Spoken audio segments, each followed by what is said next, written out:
Willkommen zum zweiten Teil des LED-Scheinwerfer-Videos, in dem ich den Einbau abschließen werde. Den ersten Teil des Videos verlinke ich oben rechts. Dort erläutere ich, wie ich den Scheinwerfer im Web gefunden habe, welche potenziellen Anbieter ich in Europa und den USA finden konnte.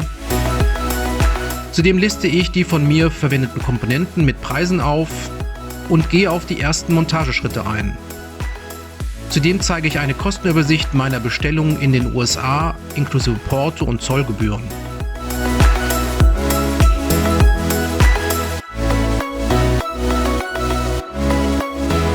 Zunächst die Demontage der alten Scheinwerfer. Zuerst wird der Gitterschutz und der Haltering entfernt. Nach dem Lösen von 6 Schrauben kann die Lampe abgenommen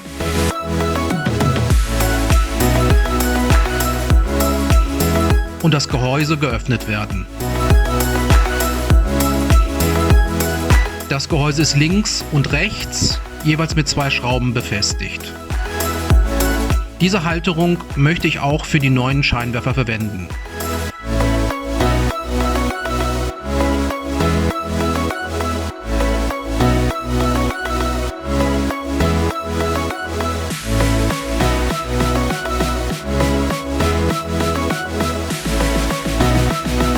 Das Lampengehäuse hat eine Breite von 347 mm.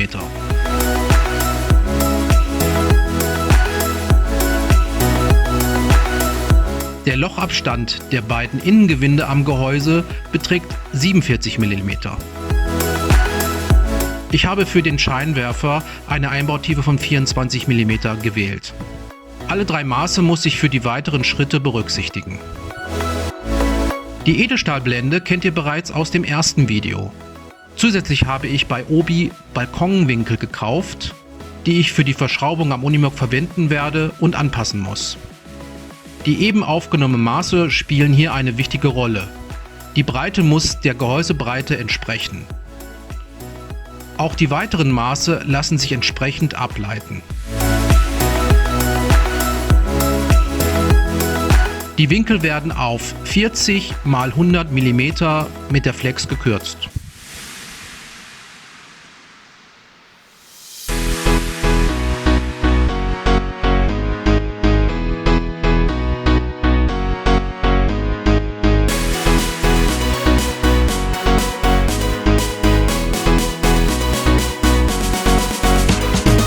Die Schraublöcher werden mit einem Abstand von 47 mm gebohrt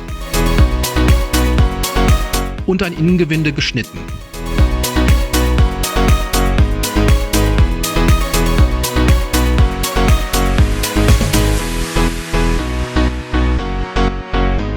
Die Winkel sollen zentriert mit einem Außenmaß von 347 mm mit der Blende vernietet werden.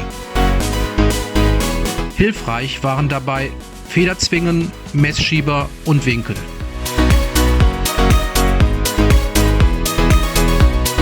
Hier nun die provisorische Verschraubung der Blende mit den Winkeln.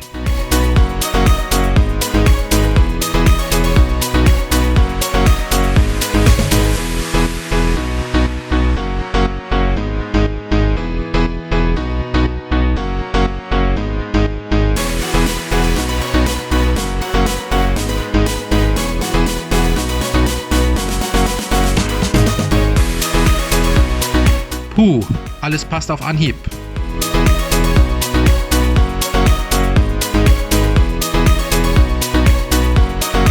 Seitlich seht ihr die Verschraubung am Original-Lampenhalter.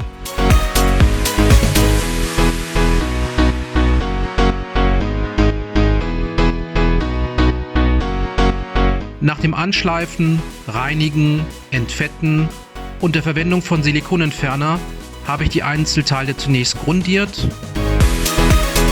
und anschließend schwarz lackiert. Die Winkel habe ich mit Sikaflex verklebt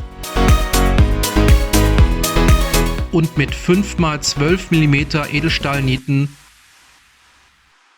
verbunden.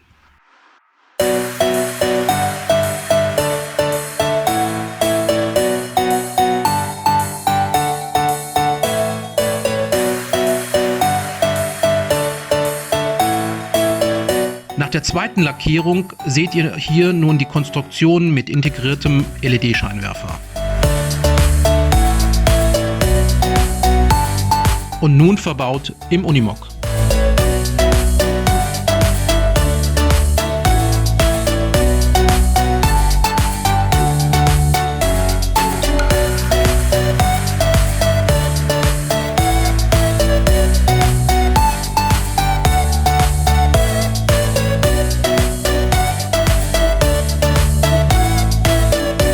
Die neuen Scheinwerfer sind zwar wasserdicht, die H4-Steckverbindungen liegen nun aber frei und sind nicht vor Wasser geschützt.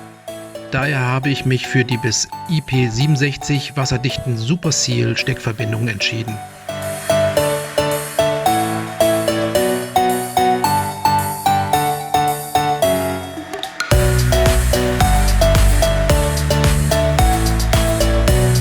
Gelb für Außendurchmesser 1,8 bis 2,4 mm, Rot für die Außendurchmesser 2,6 bis 3,3 mm.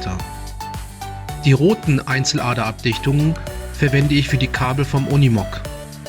Die Einzeladerabdichtungen werden auf die Kabel geschoben und die Kontakte wie hier gezeigt befestigt.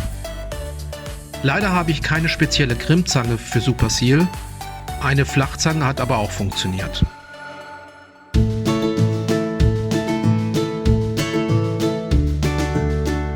Die Kabel werden in das Gehäuse geschoben, bis ein Klick hörbar ist.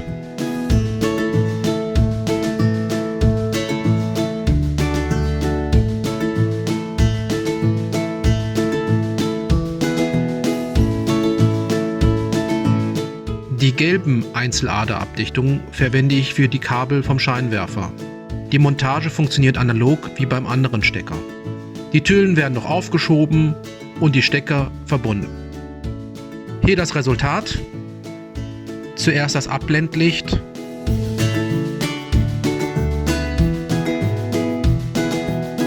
Und nun das Fernlicht.